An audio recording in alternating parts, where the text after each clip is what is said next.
Bonjour à tous, ici Goodwitch77. Aujourd'hui, nous allons essayer de faire une pomme empoisonnée façon Blanche-Neige. Pour cela, nous aurons besoin d'une pomme, de préférence bien rouge, de chocolat blanc, de colorant alimentaire, de papier sulfurisé.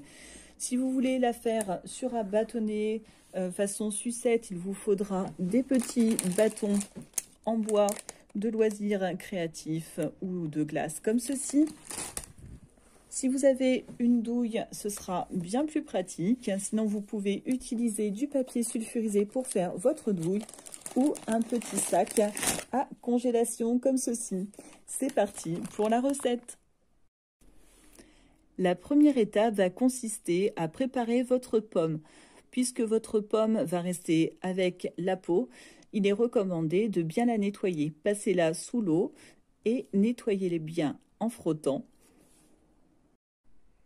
Quand on cherche des modèles de la pomme empoisonnée de Blanche-Neige, ça c'est le modèle original du film, mais sinon au niveau du merchandising de ce qu'on trouve, on voit souvent la pomme avec un revêtement vert comme cela pour faire la tête de mort. Donc c'est ce qu'on va essayer de faire et comme ça en même temps je vais vous montrer comment colorer du chocolat. Il va déjà falloir faire fondre votre chocolat blanc.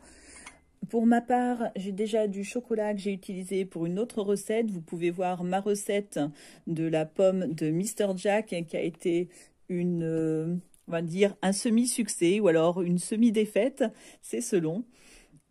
Donc pour faire fondre du chocolat, vous pouvez utiliser la méthode du bain-marie avec une casserole d'eau ou faire fondre votre chocolat au micro-ondes. Retrouvez le tuto dans ma playlist de cuisine. On va prendre ensuite des colorants alimentaires. Quand vous achetez des colorants alimentaires, généralement, vous avez derrière une petite aide qui explique comment réaliser presque toutes les couleurs de l'arc-en-ciel. Là, on va avoir besoin d'un vert assez soutenu. Alors, j'hésite un petit peu entre le vert pistache et le vert menthe. Alors, je pense que le vert menthe sera plus foncé, donc on va essayer de faire ça en mettant 5 gouttes de jaune et 3 de bleu. Alors, on y va. Donc, on prend un petit ramequin dans lequel on va mettre, donc on a dit 3 de bleu,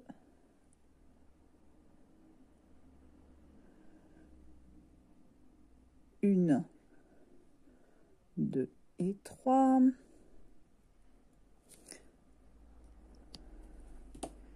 Alors, hop, on fait attention à ne pas s'en mettre partout. Et 5 de jaune. Voilà. Alors, je sais pas si vous voyez bien, on va venir mélanger. On va essayer de bien mélanger nos deux couleurs. Donc là, on a un vert bien soutenu. Alors, j'espère que ça suffira. Je ne suis pas certaine parce que j'ai beaucoup de chocolat. Comptez environ 100 g de chocolat blanc. Ça fait peut-être un peu beaucoup parce que généralement, c'est la quantité pour recouvrir l'intégralité d'une pomme. Mais on va essayer quand même avec cette quantité-là. On a ici notre chocolat blanc qu'on a laissé refroidir un petit peu afin déjà qu'il ne soit pas trop chaud pour être plus facile à travailler et qu'il soit d'une consistance aussi qui coulera un petit peu moins. Donc là, c'est juste avec le premier mélange, j'ai peur que ça fasse un petit peu juste. Au pire, on refera à nouveau les mêmes quantités qu'on rajoutera. Puis généralement, on en perd toujours un petit peu. Alors, on y va pour mélanger. Oui, ça risque d'être un peu clair. Donc après, c'est selon la couleur que vous souhaitez avoir. Là, pour moi, c'est un petit peu trop clair. Donc, je vais refaire à nouveau le même mélange, le même nombre de gouttes pour ajouter à mon chocolat blanc. Afin de travailler sans en mettre partout, on va prendre une petite assiette ou un plat, mettre du papier sulfurisé en dessous afin que ça nous serve de plan de travail. Choisissez bien ensuite la face de la pomme qui sera la plus belle, la plus rouge pour faire le visage de votre pomme. Comme je vous le disais, on va déjà essayer de faire les contours avec notre douille. C'est parti, c'est vraiment la partie la plus délicate.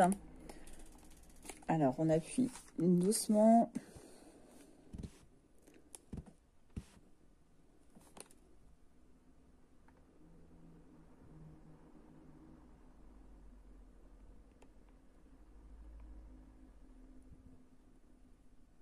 Déjà notre premier œil.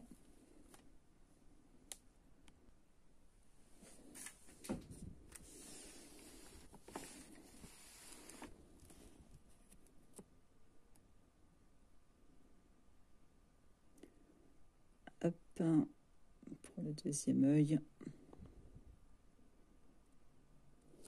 Avec le chocolat un petit peu plus moins chaud comme ça va déjà un petit peu mieux.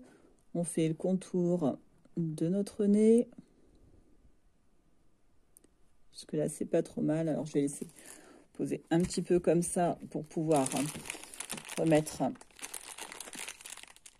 voilà, appuyer dessus. Et là, il va falloir colorier à l'intérieur en essayant de ne pas en mettre partout. Donc, on peut déjà faire comme ça et après, avec une cuillère, étaler un peu. Donc là, vous voyez, on a de la surface. Et je pense que pour remplir en haut, ce sera plus simple également. Alors, on va aller en dessous du nez et de faire là les dégoulinures un petit peu comme ça et on remonte.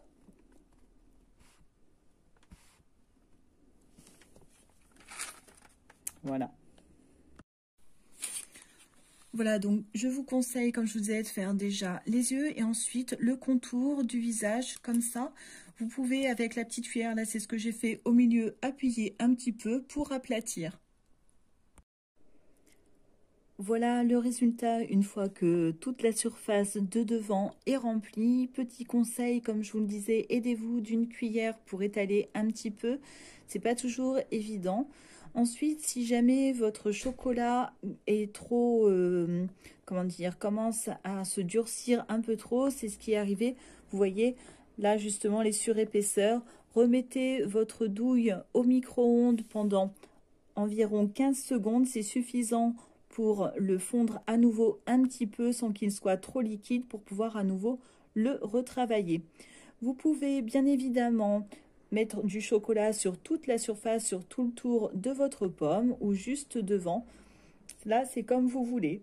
Voilà, donc j'espère que cette vidéo vous aura plu. Vous arriverez à faire vous aussi de chouettes décors et petites gourmandises, que ce soit pour Halloween ou pour un petit dîner, on va dire, sur le thème de Disney et de l'horreur. N'hésitez pas à mettre des commentaires, à poser des questions. Et si vous avez des suggestions pour de nouvelles vidéos, je vous dis à très bientôt. Ciao!